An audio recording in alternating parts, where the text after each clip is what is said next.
Cloning is defined as, by Britannica, as the process of generating a genetically identical copy of a cell or an organism. Cloning happens when a cell replicates itself asexually without any genetic alteration or recombination. Human cloning is not a good idea because of the issues that it causes. It causes many issues and creates abnormalities in the clones. And new results from the Whitehead Institute for Biomedical Research confirm that the cloning process jeopardizes the integrity of an animal's genome. Yes, an animal. However, when it comes to cloning, animals and humans have had the same issues and same effects. Therefore, the studies that have been done with animals are compared to the studies done with human cloning. Some of the issues, or one of the issues, would be the age of the clones. So if you take, just say, a 40-year-old DNA and genes and put it into a newborn baby, that newborn baby is theoretically the same age as the 40-year-old person, just in a baby's body. I will get to that later on in one of my main points. It is also very dangerous in the view that the clone would not even be born. According to the Wolf Reek of the Barbraham Institute in Cambridge, from Guardian.com, around 99% of clones die in the womb and suffer genetic abnormalities. Not fitting in society is another danger of human clones. If clones become common, no one would be surprised with other people. When people make friends, you have friendships built on the differences between people. But if everybody is the same and has the same thoughts, then friendships will not be made as easily and as diverse. Today I'll be explaining and persuading you to choose to take the side of anti-human cloning and realizing the dangers that come alongside of it. Before I delve too deep into the dangers of cloning, let me explain what it is. According to Britannica's article named Reproductive Cloning involves implantation of cloned embryo from eggs into a real or artificial uterus to create the clone.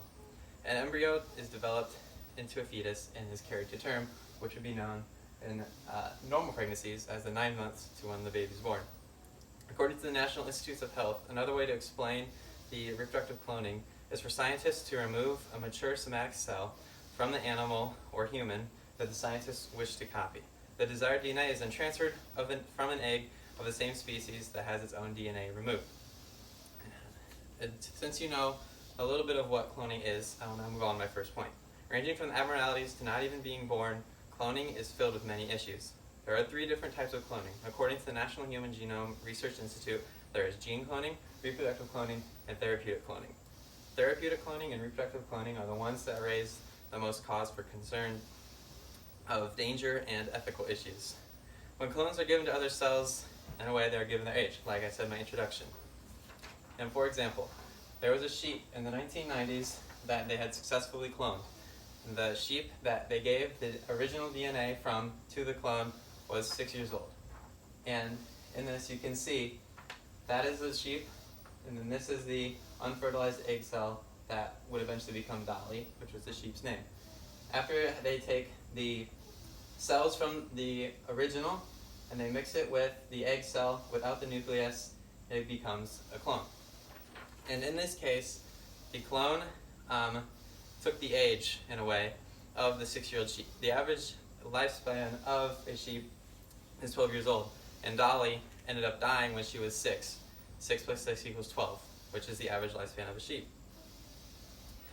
Another issue that go alongside of that is not necessarily a physical issue for the clones themselves, but for the women instead. Advanced Cell Technology paid up to $4,500 for each woman who donated eggs for failed cloning attempts already.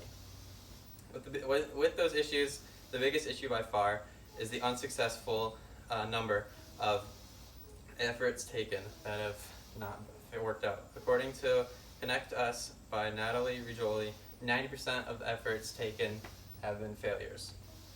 Diving deeper into the issues would include the dangers of the DNA strands to the cell. DNA can be deeply affected by cloning. According to soapboxy.com, DNA in clones can make the cloned humans susceptible to various diseases. If clones are going to be susceptible to diseases, why would we want to bring them into a world where they're going to be more likely to get sick and possibly even die? According to the FDA, the Food and Drug Administration, DNA can cause mutations, which will cause damage to the clone and the clone's DNA. Along mutations and clones being exposed to various diseases, clones' DNA has a chance to not duplicate and reciprocate like it should. According to Ashwathi P. in Biology Discussion, transformation with recombinant DNA will form some host cells which have their THR plus gene. The non-transformat host cells fail to grow in a medium which contains ampicillin but no threonine. In simpler terms, the DNA will need a cell and a T cell, but only grows an A cell, which creates a gap and makes it so that the DNA cannot grow properly without the T. Not only are DNA implications abnormalities, not only are DNA implications and abnormalities dangerous to cloning, but the social aspects of cloning is also dangerous. Clones will be harmed by the prejudicial attitudes that people may have towards them. According to the academic journal Psychological and Ideological Aspects of Human Cloning, a transition into a transhumanist psychology, emotional responses have dominated the debate on human cloning. And although emotions can sometimes be justified, many times it can be caused by prejudice. Clones will be harmed by the expectations and demands from parents for genotype donors. According to Mick Conville in Current Surgery, the expectations of parents, the constant comparisons, and the narcissistic motivations could psychologically affect the clones, and this situation could result in a child suffering constantly from oppression and expectations and psychological damage. Clones will be harmed by their own awareness and their origins. Think about not knowing where you came from, or think about knowing that you're not as unique as everyone else. Think about being made from someone else. That is not something that you would want to think. You would want to be known to be made unique. And according to the Center for Genetics and Society, overwhelming majorities, over 80 and 90%, have rejected